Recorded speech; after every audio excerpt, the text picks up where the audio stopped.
சீமான் ஜெயித்து விட போகிறார் என்கிற அந்த ஒரு ஒரு ஒரு ஒரு அறிகுறிகள் அடையாளம் தென்படுவதால் இந்த பயங்கள்லாம் வெளியே வருது. இவ்வளவு நாள் இல்லாமல் காரைக்குடிக்கு விஜய் வராருன்னா வரலாம், 234 தொகுதிக்கும் போகலாம், நம்மளா வேணான்றோம். அப்போ காரைக்குடியில் திடீர்னு அவர் கவனம் செலுத்துறாரு அப்படின்னா என்னன்னா, விஜயுடைய கட்சிக்கு வரக்கூடிய வாக்கு வங்கியை பாதிக்கக்கூடிய நிலைமையில் நாம் தமிழர் கட்சி, சீமானுடைய கட்சி இருக்கிறது. காரைக்குடியிலேயே சீமானை தோற்கடிப்பதற்கு நம்ம ஒரு ஒரு அடையாளமாக ஒரு ஏற்பாடு செய்தால், அப்போ எல்லாருக்குமே அந்த உள்ளுக்குள்ளே சீமானுடைய வளர்ச்சி என்பது ஒரு பெரிய உறுத்தலாக இருக்கிறது. ஏன் கண் உறுத்தலாக இருக்கிறது? தங்கள் கட்சியுடைய வாக்கு வங்கி பாதிக்கப்படுமோ என்ற பயம் இருக்கிறது. கார்த்தி சிதம்பரம் பேசுகிறதும் அதனால தான். விஜய் திடீர்னு விஜய் காரைக்குடி போகிறத பற்றி நான் பெருசாக சீரியஸாக எடுத்துக்கல. இல்லை, காரைக்குடிக்கு 10 கிலோமீட்டர் போகும்போது திடீர்னு வேணான்ட்டு திரும்பி வேறு பக்கமாக போயிடுவார். அவர் என்ன செய்வார்ன்றது அவருக்கே முதல்ல தெரிகிற நிலைமையில் அவர் இருக்காரான்னு தெரியல. அவ்வளவு குழப்பத்தில் இருக்கிறார் என்று சொல்ல வந்தேன். நீங்கள் எதாவது தப்பாக நினச்சிக்க போகிறீங்க. இப்போ அவர் சீமான் பேசும்போது நேற்று கூட பேரம் பேசுனாங்க. குறிப்பிட்ட தொகுதிகளில் மட்டும் நீங்கள் எங்கே நிற்கிறீங்கன்னு சொல்லுங்கள், அங்கே நாங்கள்லாம் வாபஸ் வாங்கிடுறோம், மற்ற தொகுதிகளில் நீங்களாம் வாபஸ் வாங்கிடுங்கன்னு சொல்லி பேரம் பேசுனாங்க. நான் பேரத்துக்கு படியவில்லைங்கிற அர்த்தத்தில் பேசியிருக்கேன்.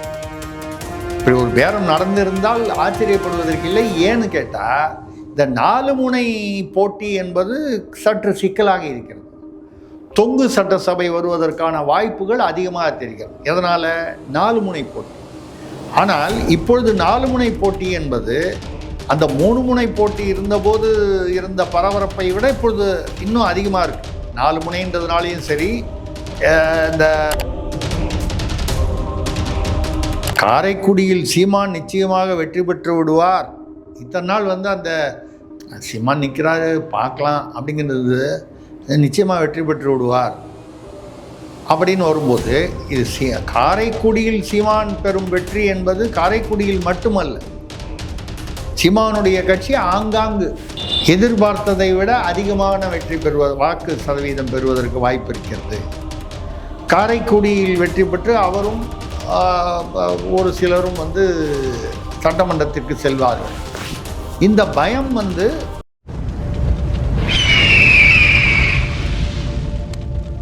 அரசியல்கள நேயர்களுக்கு வணக்கம். இன்று நம்மோது இனியும் சிறப்பு இருந்த மூத்த பத்திரிகையாளர் திரிசக்தி அவர்கள். வணக்கம் சார். வணக்கம், சொல்லுங்க சார். காரைக்குடியில் சீமானவர்கள் நிற்க போகிறாருன்னு சொன்னோடனே அவருக்கான கிரேஸ் அங்கே ஏறி வரதை பார்க்க முடியும். சர்வேக்களில் பூத் லெவலில் இருக்கக்கூடிய சர்வேக்களில் நாம் தமிழ் நல்லா ஸ்கோர் பண்ணிட்டு வராங்கன்ற ரிசல்ட்ஸும் இப்போ வெளியே வருது. இந்த அச்சத்தின் வெளிப்பாடு தான் சமீபத்தில் கார்த்திக் சிதம்பரம் அவரோட பேச்சிலையும் வெளிப்பட்டது. சீமானவர்களுக்கு இங்கே இடம் இல்லை, அது மாதிரி பல விஷயங்கள் பேசியிருந்தார். கடந்த காணொலியில் கூட நம்ம அதை பற்றி பேசியிருந்தோம். இப்போது விஜய் அவர்கள் காரைக்குடிக்கு நாளைக்கு கேம்பெயின் பண்ணுவார். 1லேருந்து 4 மணி வரைக்கும் காரைக்குடி வேட்பாளரை ஆதரித்து கேம்பெயின் பண்ண போகிறதா சொல்லியிருக்காரு. இது வரைக்கும் விஜய் எந்த ஒரு தனிப்பட்ட வேட்பாளரையும் பெரும்பாலும் ஆதரித்து கேம்பெயின் பண்ணாதவர். இந்த விஷயத்தில் மட்டும் களம் இருக்கிறார். எப்படி பார்க்குறீங்க காரைக்குடியோட இந்த ரிப்போர்ட்டை? இல்லை, காரைக்குடியில் சீமான் வெற்றி பெறுவதற்கான வாய்ப்புகள் அதிகமாக உள்ளன அப்படிங்கிறத பற்றி நம்ம போன முறை பேசியிருக்கோம். நம்ம இப்போது விஜய்க்கு பாதிப்பு எங்கேருந்து வருது, அதாவது விஜயோட கட்சிக்கு ஓட்டுகள் வாக்கு வங்கியில் பாதிப்பு எங்கே, அதாவது முதல்ல வாக்கு வங்கி என்ன இருக்குன்றது தெரியல. நான் மற்றவங்க எல்லாருக்கும் 1%, 2%, உலகத்திலேயே கின்னஸ் ரெக்கார்டு அதிகமாக இருக்கிறவருக்கு அன்னை பிரேமலதா அவர்களுக்கு 2021 1/2% கீழே வந்தது. அது அந்த பாருங்கள், அது திருமாவளவன் அண்ணனுடைய கதியை பாருங்கள், நிலைமையை பாருங்கள். 1/2% கீழே வாங்கினவங்களுக்கு 10 சீட்டு ப்ளஸ் ராஜ்யசபா சீட்டு, 1% 0.99, அதான் 1%. ஆமாம், வாங்கினதுக்கு அவருக்கு என்ன சீட்டு கொடுத்தாங்கன்னு பாருங்கள். அதுலேயும் யாரை நிற்க வைக்கணும்னு அவங்களே கட்டாயப்படுத்தி நிற்க வச்சு கடைசி நிமிஷத்தில் அவர் காட்டுமன்னார் கோயிலில் நிற்கிறேன்னு சொல்லி அதை கூப்பிட்டு 2 அமைச்சர் MRK பன்னீர்செல்வமும் ஏவா வேலுவும் கூப்பிட்டு அவரை நிற்கக்கூடாதுன்னு மிரட்டி, அதுக்கப்புறமும் அவர் கேட்கலன்னு மாப்பிள்ளை சபரீசனை வச்சு மிரட்டி, உங்களுக்கு இல்லைன்னா எந்த இடத்துலையும் தேர்தலுக்கு செலவுக்கெல்லாம் பணம் கிடையாதுன்னு சொல்லி, இதெல்லாம் போக அவர் அந்த 3 பேர் விட்டார். திமுக சொன்ன முக்கியமான அவங்க திமுகவுக்கு வேண்டிய விசிக நிர்வாகிகள் 3 பேர் வந்து அவர் விட்டுட்டார். அதுலேருந்து ஒருத்தருக்கு நிற்க சொல்ல போகிறாங்களேன்னு பயந்துக்கிட்டு அவர் வந்து கடைசியில் எங்கேயோ காங்கிரஸில் இருக்கிற இளைய பெருமாள் அவர்களுடைய பழைய முன்னாள் காங்கிரஸ் தலித் தலைவர் இளைய பெருமாள், மறைந்த இளைய பெருமாள், அவருடைய மகன் ஜோதிமணிக்கு அவர் காங்கிரஸில் விருப்பம்னு போட்டு அவர் கிடைக்கல, அவருக்கு அலாட் ஆகலை. இப்போ அவர் நிற்கிறாரு. அவர் பானை சின்னத்தில் நிற்க போகிறாரா கை சின்னத்தில் நிற்க போகிறாரான்னு தெரியல. பாண்டிச்சேரியில் பார்த்தீங்கன்னா 3 இடத்துல வந்து விசிக வந்து கூட்டணி திமுக கூட்டணி இருக்கக்கூடிய இடத்துல வந்து கூட்டணியை தாண்டி மீறி நிற்கிறார்கள். அவரே வந்து வேறு வழி இல்லாமல் 3 பேருக்கு ஓட் பண்ண வேணான்னு ஒரு தலைவர் தன்னுடைய கட்சி வேட்பாளர்களுக்கு ஓட்டு போட வேண்டாம் என்று கேட்டுக்கொண்டது அநேகமாக திருமாவளவன் வந்து கின்னஸ் ரெக்கார்டில் வருவார்னு நினைக்கிறேன். உண்மையான கின்னஸ் ரெக்கார்டு. நீங்கள் ஒன்று அது என்ன சார் உண்மையான கின்னஸ் ரெக்கார்டு?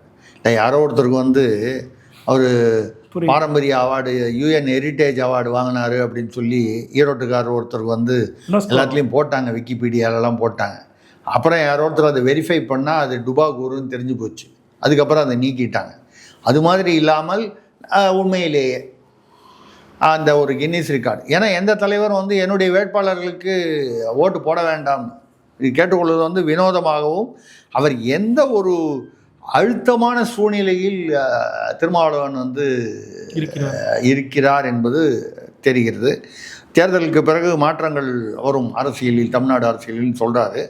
இந்த மாற்றங்கள்னால் என்ன அப்படிங்கிற அர்த்தம் அவருக்கு தான் தெரியும். நமக்கு சில அர்த்தங்கள் புரியுது. திமுக கூட்டணி வந்து ஏன்னா எல்லா இடத்துலையும் நம்ம கேள்விப்பட்ட இதில் விசிக நிற்கிற இடத்துல திமுக வந்து ஒத்துழைப்பு தருவதில்லை என்கிற தகவல்கள் வருகின்றன. அந்த மாதிரி வரும்பொழுது அப்போ என்ன ஆகும்? 234 தொகுதியிலையும் வந்து பறையர்கள் இருக்கிறார். சில இடங்கள் வட மாவட்டங்களில் கணிசமாக இருக்கிறார்கள், பெரும்பான்மையாகவோ இல்லை கணிசமாகவோ இருக்கிறார்கள். மற்ற மாவட்டங்களில் ஆங்காங்கு இருப்பார்கள். இந்த வாக்குகள் எல்லாமும் திமுகவுக்கு தானே இவ்வளோ நாளாக போயிட்டு இருந்தது ஓரளவுக்கு அநேகமாக. இதெல்லாம் இந்த தடவை மாறும். காங்கிரஸ் ஏற்கனவே வந்து அவர் பிரவீன் சக்கரவர்த்தி சொல்லிட்டாரு, நாங்கள் வந்து பெரிய விருந்தே வந்து எங்களுக்கு வந்து தலைவாழை இதை போட்டு விருந்து தாவைக்கா தரத்துக்கு தயாராக இருந்தது. கடைசியில் தலைமை சொன்னதுனால சின்ன தோசை திமுக கொடுத்ததை வாங்கிட்டு போகணும். அப்போ என்ன அர்த்தம்னா அடித்தளத்தில் காங்கிரஸுக்கும் திமுகவுக்கும் ஒரு மிகப்பெரிய ஒரு பிளவு, ஒரு விரிசல் இருக்குதுன்னு அர்த்தம். இது வந்து காங்கிரஸினால் திமுக தோக்குமா, திமுகனால் காங்கிரஸ் தோக்குமான்ற ஒரு ஒரு அந்த மாதிரி ஒரு சூழல் இருக்குது. கம்யூனிஸ்டுகளும் வந்து வருத்தத்தில் இருக்காங்க, அவங்களுக்கு சீட்டு கம்மியாக கொடுத்துட்டாங்கன்னு வீரபாண்டியன் கூட பேசினார். அன்றைக்கே நன்னோட வாங்கியிருக்கக்கூடாது, தப்பு பண்ணிட்டோன்னு. இப்படி பல வாழ்வுரிமை வேல்முருகன் வெளியே போயிட்டார். இப்படி அரசியல் சூழ்நிலைகள்லாம் இருக்கும்போது காரைக்குடி முக்கியத்துவம் பெறுகிறது சீமான் நிற்பதனால். இப்போ கூட கார்த்தி சிதம்பரம் பேசும்போது வெளியாட்கள்லாம் வந்து நிற்கிறாங்க, காரைக்குடிக்கு சம்மந்தம் இல்லாமல் நிற்கிறாங்க. கொளத்தூரில் முதல்வர் ஐயா நிற்கிறாரு ஸ்டாலின், அவர் திருவாரூரில் தானே நிற்கணும். இல்லை நியாயமாக தானே கேட்குறேன். கொளத்தூருக்கு அவருக்கு என்ன சம்மந்தம் இருக்குது? துணை முதல்வர் உதயநிதி வந்து சேப்பாக்கம் திருவல்லிக்கேணி அந்த தொகுதியில் நிற்கிறாரு, அவருக்கு என்ன சம்மந்தம் இருக்குது? இவங்களுக்கு எங்கே ஊர், எங்கே ரயில் ஏறினாங்க, தாத்தா எங்கே ரயில் ஏறினார், டிக்கெட்டு வாங்கினாரு வாங்கலை அதெல்லாம் விட்டுருங்க, நம்ம அதுக்குள்ளே போக வேணாம். ரயில் எங்கேயோ ஒரு இடத்துல ஏறினார், எந்த ஊரில் ஏறினார்? திருவாரூரில் தானே.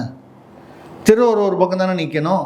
அப்போ இங்கே வந்து நீங்கள் வந்து இங்கே வீடு இருக்குது உங்களுக்கு, அப்படி வீடு இருக்கிறது தான் உங்களுடைய தொகுதி அப்படின்னு சொன்னால் 234 தொகுதியிலையும் திமுக குடும்பத்துக்கு, தலைமை குடும்பத்துக்கு சொத்துக்கள் இருக்குது. நிலமாவோ வீடாவோ பில்டிங்காவோ ஏதோ ஒரு இது இருக்கும். இதுதான் தோராயமாக சொல்கிறேன். 234 தொகுதியிலையும் இருக்குது. இப்போ 234 தொகுதியிலையும் அவங்களே நிற்பாங்களா குடும்பத்துலேருந்தே? ஆக நீங்கள் வெளியாளுன்னா ஒன்றும் தேர்தல் விதிமுறையில் வந்து அந்த தொகுதி வாக்காளராக இருக்கணும்னு சட்டம் ஒன்றும் இல்லையே. இப்போ காரைக்குடியில் வந்து அவர் ஏன் நிற்கிறான்னு சொன்னோன்னா இவர் டென்ஷன் ஆகிட்டார். பக்கத்தில் சிவகங்கையில் இவர் நிற்கிறார், புலிப்படை கருணாஸ். அவர் சிவகங்கைக்காரர் இல்லை, அவர் அவருக்கும் அது வெளியூர் தான். அப்போ வெளியூர்காரன் வந்து அவருக்கு என்ன சம்மந்தம் இருக்குது அப்படின்னு கேட்டால் இந்த கேள்வி அவருக்கும் பொருந்தும், அப்ளை ஆகும். அவர் வந்து கார்த்தி சிதம்பரம் பேசுனதை விமர்சனம் பண்ணி பேசியிருக்கார் கருணாஸ். அப்படிலாம் பார்க்க முடியாது, யார் வேணாலும் எங்கே வேணாலும் நிற்கலாம். இப்போ அதாவது இப்போ சேகர்பாபு அவர்கள் வந்து வட சென்னையில் நிற்கிறாருன்னா, சேகர்பாபு ஒரு உதாரணமாக சொல்கிறோம், ஏதோ ஒரு வட சென்னையில் இங்கே ஒரு தொகுதியில் நிற்கிறார். அவர் வட சென்னையில் நிற்கலாம், ஏன் அவர் வந்து வேற எங்கேயா போய் நிற்கக்கூடாது? வெற்றி எங்கு நிச்சயம் என்று தெரிகிறதோ அங்கே போய் நிற்க. இது வந்து 234 தொகுதி தமிழ்நாட்டில் உள்ள தொகுதிகள் தான். அந்தந்த ஊரில் லோக்கலில் வந்து நிறுத்துறதுக்கு காரணம் என்னென்னா, அவர்களுக்கு வெற்றி வாய்ப்புகள் சற்று அதிகமாக இருக்கும் என்ற ஒரு நம்பிக்கை. பட் உள்ளூர்காரனை வந்து வெளியூர்காரன் தோக்கடிச்சது இல்லையா? அண்ணா நகரில் வந்து கலைஞர் கருணாநிதி நின்று எம்ஜிஆர் பீரியடில் ஹெச்வி அண்டே நின்று ஹெச்வி அண்டே ஜெயிச்சுட்டார். நான் பேசியிருக்கேன். எம்ஜிஆர் கூப்பிட்டு ஹெச்வி அண்டே கன்வின்ஸ் பண்ணி தேர்தல் ரிசல்ட் அனௌன்ஸ் பண்ணுறதுக்கு முன்னால், சர்டிஃபிகேட் கொடுக்கறதுக்கு முன்னால் ஒரு பெரிய கட்சியுடைய திமுகவுடைய தலைவராக இருந்திருக்காரு, எனக்கும் தலைவராக இருந்திருக்காரு. அவர் சட்டமன்றத்தில் நுழைய முடியாத ஒரு சூழ்நிலைன்றது ரொம்ப வருத்தமான சூழ்நிலை. நீங்கள் விட்டு கொடுத்துருங்கன்னு. ஏன் கலைஞர் வந்து இங்கே நின்னார்? திருக்கோயிலையோ திருவாரூர்லேயோ அதை ஒட்டி எங்கேயா நிற்க வேண்டியதானே? அண்ணா நகரில் அவருக்கு என்ன இருக்குது? இல்லை, நம்ம சொல்கிறது வந்து இந்த பக்கமும் சரி அந்த பக்கமும் சரி, எந்த தொகுதியில் வேணாலும் நிற்கலாம். சட்டம் வந்து அனுமதிக்குது, தேர்தல் விதிமுறைகள் அனுமதிக்குது. இதில் கார்த்தி சிதம்பரம் பேசுகிறது ஏதோ, அதாவது சீமான் ஜெயித்து விட போகிறார் என்கிற அந்த ஒரு ஒரு ஒரு அறிகுறிகள் அடையாளம் தென்படுவதால் இந்த பயங்கள்லாம் வெளியே வருது. விஜய் வருகை காரணமாக தான் நினைக்கிறீங்க? விஜய் வருகை காரணமாக தான் நினைக்கிறீங்க? இல்லை, அதுதான் சொல்கிறேன். இப்போ கார்த்தி சிதம்பரம் பேசினது அடுத்தது இவ்வளவு நாள் வந்து இல்லாமல் காரைக்குடிக்கு வந்து விஜய் வராருன்னா வரலாம், 234 தொகுதிக்கும் போகலாம். நம்மளா வேணான்றோம், அவர் தான் வரமாட்டேங்கிறாரு. கேட்டால் வீடியோவில் வரேங்கிறாரு. இல்லை, தப்பி தவறி அவர் வந்தாருன்னா ஒரு 10 பேர் ஆஸ்பத்திரிக்கு போக வேண்டியிருக்கு.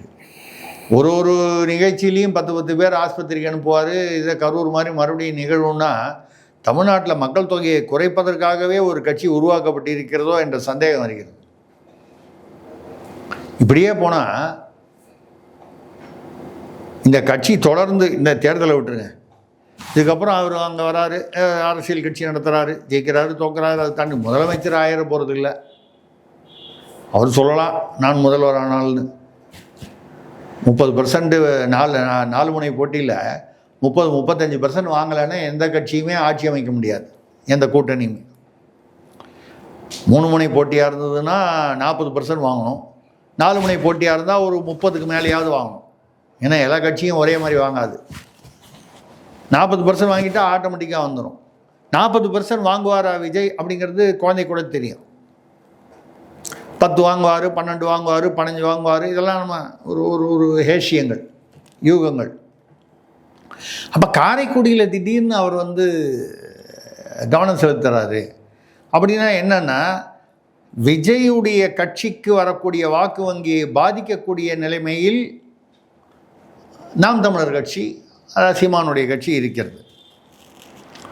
இதை தடுப்பதற்கு நம்ம காரைக்குடியில் போய் காரைக்குடியிலேயே வந்து சீமானை தோற்கடிப்பதற்கு நம்ம வந்து ஒரு அடையாளமாக ஒரு ஏற்பாடு செய்தால், அப்போ எல்லாருக்குமே அந்த உள்ளுக்குள்ளே வந்து சீமானுடைய வளர்ச்சி என்பது ஒரு பெரிய உறுத்தலாக இருக்கிறது.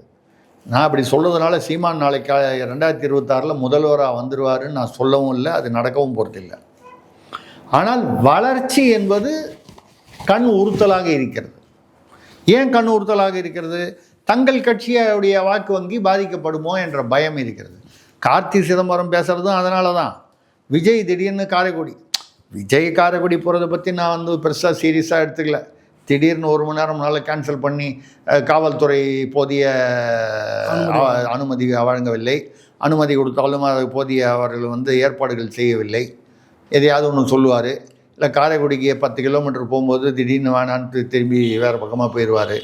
அவர் என்ன செய்வார்ன்றது அவருக்கே முதல்ல தெரிகிற நிலைமையில் அவர் இருக்காரான்னு தெரியல. அவ்வளவு குழப்பத்தில் இருக்கிறார் என்று சொல்ல வந்தேன். நீங்கள் எதாவது தப்பாக நினச்சிக்க போகிறீங்க. ஆனால் வந்து இதுதான் வந்து அங்கே நடக்கக்கூடியது. இதில் இப்போ நேற்று கூட இவர் பேசியிருக்கார், சீமான் அவர்கள் 1-2 இதில் வரவங்களுக்கே அவ்வளோ பேரம் பேசுகிறாங்க. நேற்று எங்கிட்ட பேரம் பேசாமையாக இருந்திருப்பாங்க, நேற்று கூட எங்கிட்ட பேரம் பேசுனாங்க. யாருன்னு சொல்லலை, பேரம் பேசினார்கள் என்று சொன்னாலே அது வந்து 2 திராவிட கட்சியில் ஏதாவது ஒன்று தான் இருக்கணும். பேரம் பேசக்கூடிய நிலைமையில் இருப்பவர்கள் அவர்கள் தான். இல்லை வந்து அப்படின்னு சொல்ல முடியல. இன்றைக்கி எந்த திராவிட கட்சிகள் வந்து பணம் கொடுக்குறாங்க, ஓட்டுக்கு பாத்திரம் கொடுக்குறாங்க, இது கொடுக்குறாங்க, அது கொடுக்குறான்னு சொல்கிறாங்களோ, விசில் சின்னம் போட்ட தட்டு கொடுக்குறாங்க, அப்புறம் அந்த வேட்பாளர் படம் போட்ட பாத்திரங்கள்லாம் கொடுக்குறாங்க. எந்த தவறுகளை எல்லாம் திமுக செய்கிறது, அதிமுக செய்கிறது, தீய சக்தி இந்த சக்தின்னு வந்து சொல்கிறாங்களோ, அதே தவறை இந்த மேலே இந்த உடம்பெல்லாம் அதே வச்சுட்டு இந்த கழுத்து வரைக்கும் அந்த படம் மட்டும் மாற்றி போட்டு இந்த மீம்ஸ் போடுவாங்க. இப்போ விஜய் நடத்துகிற கட்சி அப்படி தான் இருக்குது. திராவிட கட்சிகள் என்னென்ன தவறுகள் செய்கின்றனவோ அவ்வளவும் செஞ்சுட்டு, அதே கொள்கைகள் அதே கோட்பாடுகள்லாம் வச்சுட்டு, இந்த தலையை மட்டும் கட் பண்ணி விஜய் தலையை மட்டும் ஓட்டிட்டா வந்து நாடு உருட்டுருமா? இதுக்கு அவங்களே பரவாயில்லையே, கொஞ்சம் அனுபவமாக இருக்குது.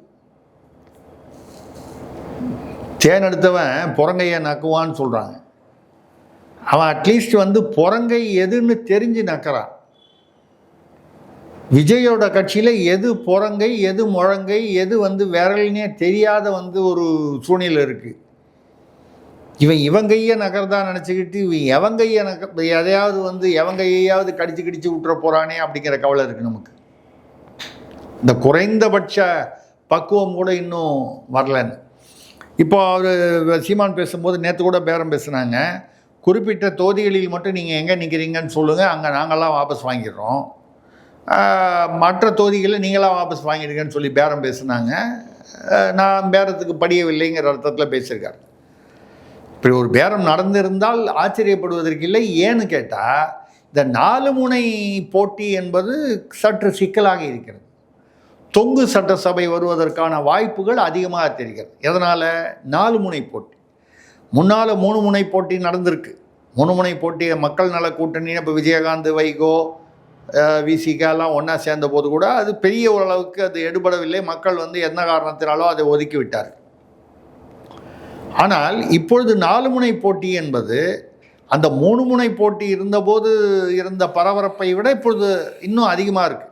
4 முனைன்றதுனாலையும் சரி, இந்த திமுக அதிமுக தவிர இருக்கக்கூடியது வந்து இப்போ அன்றைக்கி இருந்த மக்கள் நல கூட்டணியை பாருங்கள், வைகோ நீங்கள் காணவில்லைன்னு போடுற அளவுக்கு இருக்கார்.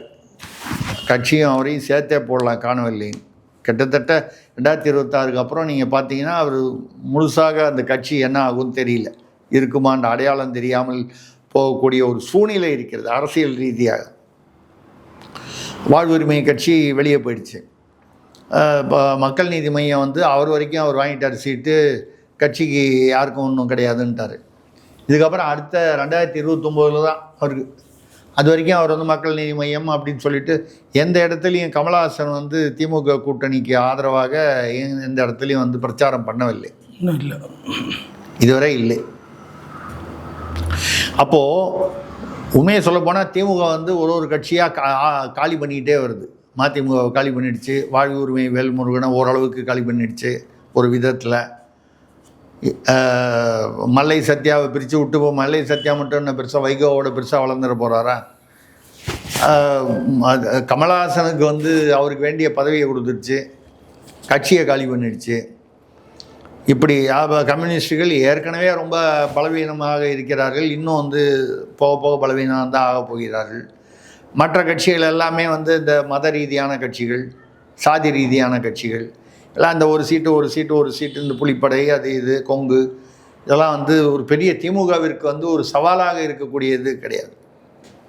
இப்போ திமுக வந்து இந்த ஆக்டோபஸ் மாதிரி, ஆக்டோபஸ்னு தெரியும் இல்லையா, இது 8 கால்களை வைத்துக்கொண்டு தன்னுடைய இலக்கை வந்து அப்படியே அபகரித்து அப்படியே முழுங்கிவிடும். திமுக ஒரு மிகப்பெரிய ஆக்டோபஸாக இருக்கிறது. எதிர்கட்சிகளை வந்து விழுங்குவதை விட இவர்கள் வந்து கூட்டணி கட்சிகளை தான். அப்போ பேரம் யார் பேசியிருப்பாங்கிறது நமக்கு வந்து புரிய முடியுது. பேசுவதற்கான வாய்ப்பு. அதை மீறி அவர் வந்து நிற்கிறாரு. அது மட்டும் இல்லை, அந்த கூப்பனை பற்றி கூட கிண்டலாக பேசியிருக்காரு. 8000 ரூபாய் கூப்பன் கொடுக்குறாங்களே, அவர் முதலமைச்சர் எல்லா இடத்துலையும் பேசுகிறாரு. 8000 ரூபாய் வாங்கிக்கிங்கம்மா, போய் நீங்கள் வந்து குக்கர் வாங்கலாம், மைக்ரோ ஓவன் வாங்கலாம், ஃப்ரிட்ஜு வாங்கலாம், வரிசையாக ஒரு 7 ஐட்டம் சொல்கிறாரு. எல்லாத்தையும் சேர்த்தா 1,00,000 ரூபாய்க்கு மேலே வரும். 8000 ரூபா கூப்பனில் எவ்வளோ வரும்? இதில் ஏதாவது வாங்கிக்கலாமா? உங்களுக்கு என்ன வேணுமோ வாங்கிக்கலாமா? உங்களுக்கு பிடிச்ச கடையில் பிடிச்ச மாதிரி வாங்கிக்கலாம். ஆம்பளைங்கிட்ட மட்டும் இதை கொடுத்துடாதீங்க. எதை? இந்த கூப்பனை. அவங்க ஏதாவது வாங்கிடுவாங்க. நீங்கள் தான் பொம்பளைங்க தான் போய் தரமான பொருளாக பார்த்து புடவை வாங்கினா கூட அது வாங்கி சரியாக இருக்கான்னு பார்த்து அதை கொண்டு போய் சூரிய வெளிச்சத்தில் வச்சு பார்த்து சாயம் போகுமா போகாதான்னு முடிவு பண்ணி நீங்கள் தான் புத்திசாலிகள். பெண்கள் வாக்கு வாங்குறாங்க. ஏன்னா பெண்கள் பாதுகாப்பு தான் இன்றைக்கி மிகப்பெரிய ஒரு திமுகவுக்கு சவாலாக இருக்குது. ஆட்சியை திருப்பி வர முடியுமா முடியாதான்றது கேள்வியில் முதல்ல நிற்கிறது பெண்கள் பாதுகாப்பு. அதை ஒட்டி அதுக்கு சம்மந்தப்பட்ட அந்த கஞ்சா போதை, இந்த ஊழல்ங்கிறது இருக்குது. பட் ஊழலை கடைசியில் தள்ளிவிட்டு இந்த பெண்கள் பாதுகாப்பு கஞ்சா போதை தான் முன்னால் நிற்கிது திமுகவுக்கு எதிராக. அதுக்காக இந்த பெண்களை ஐஸ் வைக்கிறதுக்காக இப்படிலாம் சொல்கிறாரு. சீமான் கேட்டிருக்காரு, அந்த 8000 ரூபா கூப்பன் விஷயம் உங்களுக்கு எனக்குன்னு தெரியும். திடீர்னு ஒரு துணிக்கடையில் வந்து 30% தள்ளுபடினா வாசலில் அடிதடி ஏற்படுற அளவுக்கு கும்பல் சேருது. நம்ம ஜனங்களுக்கு அது புரிய மாட்டேங்குது. 50% ஏற்றி 30% தள்ளுபடின்னு சொன்னால் உண்மையிலேயே கையிலேருந்து இன்னொரு 20% நமக்கு வந்து பணம் போகுதுன்னு தெரியல. ரெண்டாவது, தரமற்ற தரம் குறைந்த பொருட்களை இந்த மாதிரி வந்து தள்ளி விடுறதுக்காக. சாதாரணமாக இந்த திருப்பூர் போனீங்கன்னா பின்னல் ஆடைன்னு சொல்லுவோம், கார்மெண்ட்ஸு. அதில் வந்து ஃபஸ்ட்டு குவாலிட்டியெல்லாம் வந்ததுன்னா வெளிநாட்டுக்கு ஏற்றுமதிக்காக போட்டுருவோம். அதில் பார்த்தீங்கன்னா எங்கேயாவது ஒரு இடத்துல அந்த தறியில் வந்து மாட்டி, இல்லை தையலில் வந்து முடிச்சிருக்கோம், இல்லை ஒரு சின்ன ஒரு பிசுறு இருக்கும், அது சரி பண்ணியிருப்பாங்க. செகண்ட்ஸ்னு பேர். இந்த செகண்ட்ஸ் எல்லாம் வந்து அவன் ரிஜெக்ட் பண்ணிடுவான். அந்த வாங்குறவன் யூரோப்லேருந்து எங்கேருந்தான் வாங்குறவன், அதுக்குன்னு ஒரு பையர்னு தனியாக ஒரு கம்பெனியை நியமிச்சிருப்பான். அவன் ஒன்றொன்றும் செக் பண்ணி தான் எடுப்பான், இல்லைன்னா ரிஜெக்ட்டு. இந்த ரிஜெக்ட் எல்லாம் வந்து என்ன பண்ணுறது, ஏற்றுமதி பண்ண முடியாது. இப்போ இந்த ரிஜெக்ட்லாம் என்ன பண்ணுவாங்க, 30% 40% டிஸ்கவுண்ட் சும்மா கிடக்கும், அது வீணாக போகும். அது மாதிரி இந்த செகண்ட்ஸாக வரக்கூடியது தான் வந்து பொதுவாகவே இந்த 30% 20% தள்ளுபடியில் வரும்ன்றது மக்களுக்கு தெரியாது.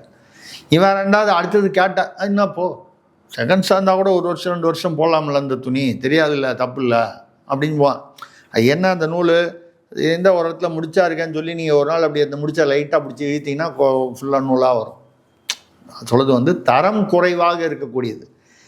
அந்த மாதிரி 8000 ரூபா கூப்பனுங்கிறது அங்கே போனால் தான் தெரியும். 8000 ரூபா கூப்பனு 8100 ரூபாய்க்கு ஒரு பொருள் நான் வாங்குறேன்னு சொல்லி 8000 ரூபா கூப்பனை கொடுங்க, மேலே 100 ரூபா கொடுக்குறேன்னு சொல்லுங்கள். எந்த கடையிலையா கொடுக்குறானான்னு பாருங்க. ஒருத்தரும் கொடுக்க மாட்டான்.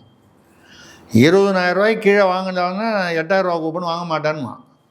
ஏன்னா 20,000 25,000 வாங்கினீங்கன்னா இந்த 8000 ரூபா அந்த விலையிலேயே வந்து அவன் அட்ஜஸ்ட் பண்ணியிருப்பான். இது இயல்பான வர்த்தகம். இதை இவர்கள் பயன்படுத்தி கொண்டு அந்த 8000 ரூபா கூப்பன் வந்து யாராவது வாங்கியப்பா அவங்ககிட்ட 8000 ரூபா கூப்பன் கொடுத்தான்னா, நீ அங்கே லோக்கல் திமுக சொன்னா ஒரு 1000 ரூபா வாங்கிக்கன்னா அதில் வேறு அவனுக்கு ஒரு 1000 ரூபா லாபம். இது வழக்கமாக நடக்கக்கூடிய பொதுவான திராவிட ஃபார்முலாவில் வரும். அதில் அவர் சீமான் கிண்டலாக கேட்டிருக்காரு, 8000 ரூபா கூப்பனில் எதை வேணாலும் நீங்கள் வாங்கலான்னா முதல்வர் பதவி கிடைக்குமான்னு கேட்டிருக்காரு. சீமான் இன்னும் முழுசாக தமிழ்நாட்டு மக்களை புரிந்து கொள்ளவில்லை. ஏங்க 8000 ரூபாய்க்கு ஏமாந்தே போய் வாங்குறான்னு வச்சுப்போம். அந்த கூப்பனை நம்பி ஏமாந்து இது ஏதோ பெருசாக நமக்கு ஒரு கிடைத்த ஒரு லாபம்னு நினச்சி போய் வாங்குறான்னு வச்சு என்ன வாங்குவான்? ஃப்ரிட்ஜ் வாங்குவான், மைக்ரோ ஓவன் வாங்குவான், இல்லை ஒரு இண்டக்ஷன், இப்போ கேஸு கிடைக்கிறதோ இல்லையோன்றதுனால ஒரு இண்டக்ஷன் ஸ்டவ் வாங்குவான், இல்லை பாத்திரம் வாங்குவான், குக்கர் வாங்குவான், இப்படி இல்லை ஃபர்னிச்சர் வாங்குவான், வீட்டுக்கு உபயோகப்படக்கூடிய. ஆக என்ன வாங்குவான்? வீட்டுக்கு குடும்பத்திற்கு உபயோகமான பொருட்கள் வாங்குவான். என்ன வாங்குறாங்கிறது அந்தந்த குடும்பத்தை பொறுத்திருக்கு, தேவையை பொறுத்திருக்கு. முதல்வர் பதவி கிடைக்குமான்னு கேட்குறாரு. அதை வாங்கி என்ன பண்ணுறது? குடும்பத்திற்கு பயனுள்ள, வீட்டிற்கு பயனுள்ள பொருள் அப்படின்னு வரும்போது அந்த பட்டியலில் முதல்வர் பதவி வருமா எனக்கு தெரியல, சந்தேகமாக இருக்குது. அவர் என்ன அர்த்தத்தில் சொல்லியிருப்பார் சீமான்னு நமக்கு தெரியல. என்ன எனக்கு தெரிஞ்சு எந்த குடும்பத்துலேயும் போய் இந்த முதல்வர் பதவியை போய் 8000 கூப்பன் கொடுத்து கேட்கவே மாட்டேன். உபயோகமுள்ள பொருட்களாக பார்த்து கேட்பான். இவ்வளோ தான் நம்ம சொல்கிறது. அதே மாதிரி கொஞ்சம் ஒரு ஒரு ஒரு ஒரு ஒரு கோவத்திலையோ இல்லை விரக்தியிலையோ சொல்லியிருக்காரு, இந்த பைத்தியக்காரங்கெல்லாம் வந்து எனக்கு ஓட்டு போட வேணாம் அப்படின்னு சொன்னதோடு நிறுத்தலை. நீங்கள் வந்து ஸ்டாலின் தொடரட்டும், திமுக வெல்லட்டும்னு அங்கேயே போய் ஓட்டு போடுங்க. அப்போது யாரை பைத்தியக்காரர்கள் என்று அவர் மனதில் நினைத்திருக்கிறார் அப்படிங்கிறது தெரியுது. நம்ம வந்து அவர் வந்து யாரையோ வந்து அவதூறாக பேசினார் என்று அப்படி எடுத்துக்கொள்வதை விட, இவ்வளவு திமுக ஆட்சியில் வந்து அராஜகமும் வந்து அநியாயமும் ஊழலும் மோசடியும் பாதுகாப்பின்மையும் 2 வயசு குழந்தை பொண்ணுலேருந்து 80 வயசு மூதாட்டி வரைக்கும் பாதுகாப்பு இல்லாமல், ஆண்களுக்கு கூட பாதுகாப்பு இல்லை, வீட்டுக்குள்ளே இருக்கிற பெண்மணிக்கு பாதுகாப்பு இல்லை, இப்படியெல்லாம் நடக்குது. அப்படின்னாலும் இதுக்கப்புறமும் அங்கே போய் வந்து ஓட்டு போகிறவன் அவன் பைத்தியக்காரன். பைத்தியக்காரன் என்றால் என்ன?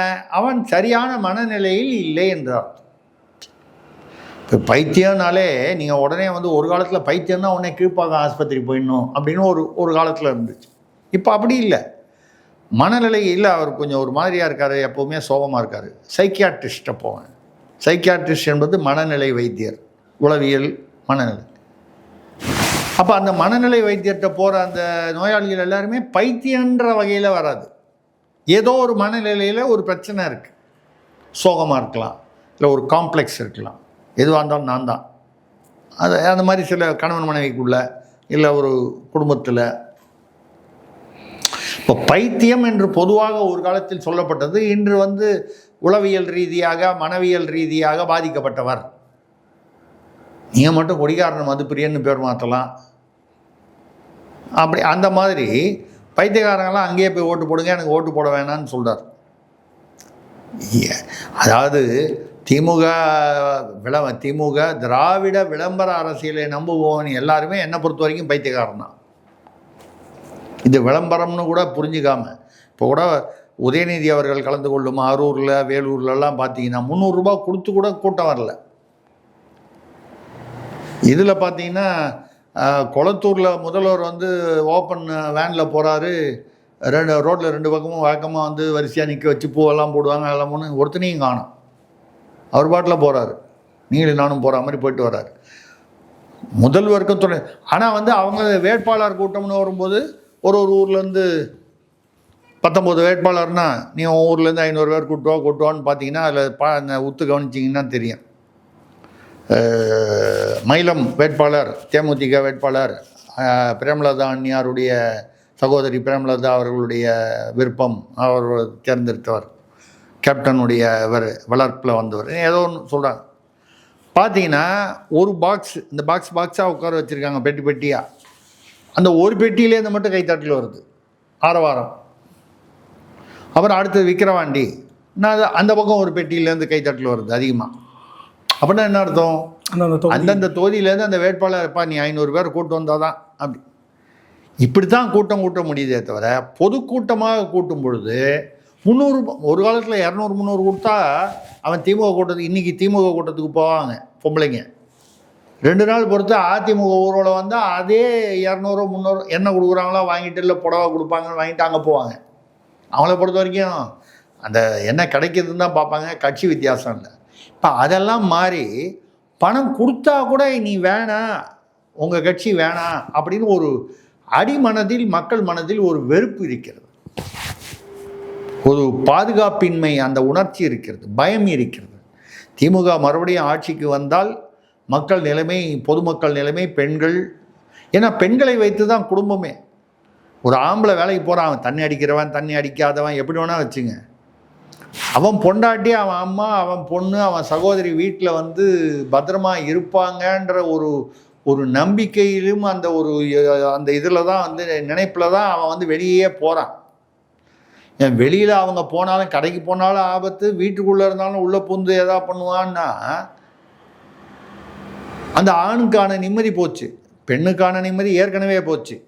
இதனால் வந்து என்னதான் இருந்தாலும் இன்றைக்கே வந்து நீங்கள் ஆணும் பெண்ணும் சமம்னு சொன்னால் கூட அந்த பெண்ணுடைய பாதுகாப்பில் ஆணுக்கு அந்தந்த குடும்ப ஆணிற்கு ஒரு பொறுப்பு இருக்கிறது, கடமை இருக்கிறது.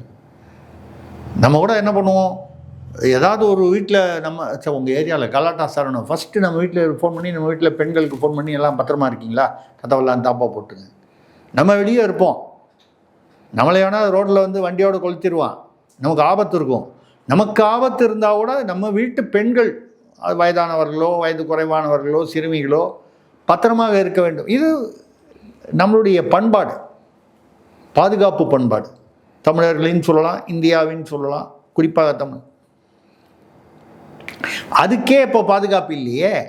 அந்த மாதிரி வரக்கூடிய ஒரு சூழ்நிலையில் உதயநிதி அவர் பேர் என்ன, இவர் முதல்வர் அவர்களுக்கே வந்து 300 ரூபா கொடுத்தா கூட்டம் வரலன்னா, இப்போ போனதர் கூட பேசணும், நம்ம தூத்துக்குடியில் அனிதா ராதாகிருஷ்ணன் அவர்கள் வந்தபோது கிட்டத்தட்ட விரட்டி விட்டார்கள், நீங்கள் என்ன செஞ்சீங்கன்னு.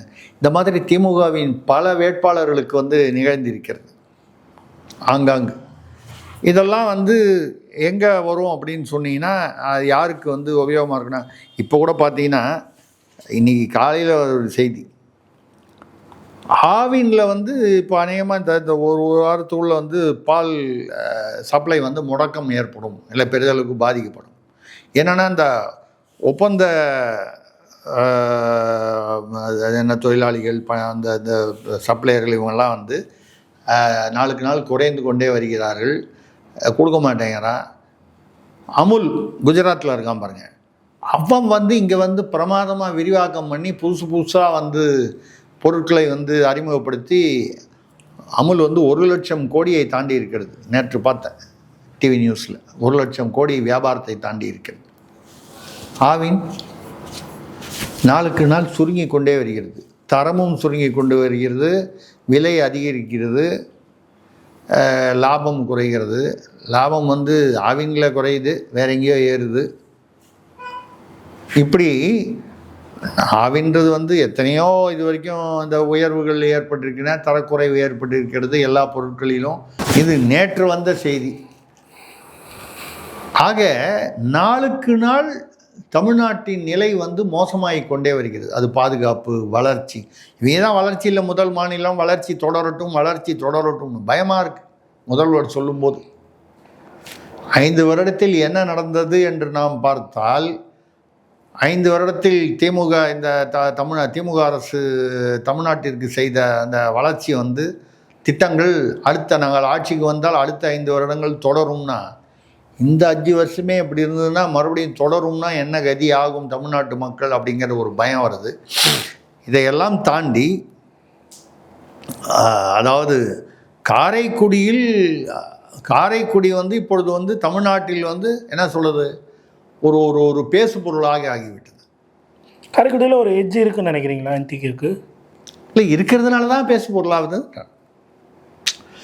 காரைக்குடியில் சீமான் நிச்சயமாக வெற்றி பெற்று விடுவார். இத்தனை நாள் வந்து அந்த சீமான் நிற்கிறாரு பார்க்கலாம் அப்படிங்கிறது, நிச்சயமாக வெற்றி பெற்று விடுவார் அப்படின்னு வரும்போது, இது காரைக்குடியில் சீமான் பெறும் வெற்றி என்பது காரைக்குடியில் மட்டுமல்ல, சீமானுடைய கட்சி ஆங்காங்கு. நான் 234 தொகுதியில் 118 தொகுதி சீமான் வாங்குவார்னு அன்றைக்கும் சொல்லலை, இன்றைக்கும் சொல்லலை, அவரே சொல்லலையே. ஆனால் ஒரு கணிசமான வெற்றி பெறுவார், எதிர்பார்த்ததை விட அதிகமான வெற்றி வாக்கு சதவீதம் பெறுவதற்கு வாய்ப்பு இருக்கிறது. காரைக்குடியில் வெற்றி பெற்று அவரும் ஒரு சிலரும் வந்து சட்டமன்றத்திற்கு செல்வார்கள். இந்த பயம் வந்து மற்ற கட்சியினருக்கு இருப்பதனால்தான் அந்த காரைக்குடிக்கு போகணும், காரைக்குடியில் போய் நம்ம வந்து பேசுகிறோம், காரைக்குடியில் வெளியால் நிற்கிறாரு என்னமோ. சென்னையில் இப்போ நிற்கிற அத்தனை பேர் வந்து சென்னைக்காரங்களா? இல்லை. நான் கூட என்ன வந்து கேட்டிங்கன்னா, நீங்கள் என்னன்னா நான் சொந்த ஊருன்னு கேட்டிங்கன்னா எனக்கு தஞ்சாவூர் தான், டெல்டாக்காரன் சொல்கிறதுக்கே ஒரு மாதிரியாக இருக்குது. நிறைய பேர் சொல்கிறாங்க. அவங்க வந்து பண்ணதுக்கும் சொல்கிறதுக்கும் டெல்டாவுக்கு அவர்கள் இடைத்த தீமைகள் வந்து யாரும் வந்து சொந்த வீட்டுக்கு தீ வைக்க மாட்டான், அந்த மாதிரி இருக்காங்க. அப்போ அவங்களும் டெல்டாக்காரன் சொல்லி நானும் டெல்டாக்காரன் சொல்லுறதுனால இப்போல்லாம் சொல்லுதை நிறுத்திட்டேன். ஆனால் சென்னையில் தான் வளர்ந்தேன். அது மாதிரி வரும்பொழுது ஏன் வந்து சென்னையில் நம்ம வந்து சென்னைக்காரன் சொல்லுதா, தஞ்சாவூர்காரன் சொல்லுதா, டெல்டாக்காரன் சொல்லுதா? தமிழ்நாடு முழுக்க எங்கே வேணாலும் நிற்கலாம்ல விதிமுறை. இப்போ காரைக்குடியை பார்த்து உங்களுக்கு கண் உறுத்துகிறது என்றால் அங்கே காரைக்குடியில் சீமானுடைய வெற்றி வாய்ப்பு பிரகாசமாக தெரிகிறது என்பதனால தான் அந்த பிரகாசம் வந்து, அந்த வெளிச்சம் வந்து தமிழ்நாட்டில் இன்னும் நாம் தமிழர் கட்சி ஆங்காங்கு அவர்களுக்கு அந்த வெளிச்சமே வந்து ஒரு ஒரு ஒரு அடையாளமாக, வெற்றியின் அடையாளமாக திகழ்வதற்கு வாய்ப்பு இருக்கிறது என்று சொல்லி நாம் முடித்துக்கொள்வோம். பலர்களுக்கு தெளிவாக நேரத்துக்கு நன்றி, வணக்கம்.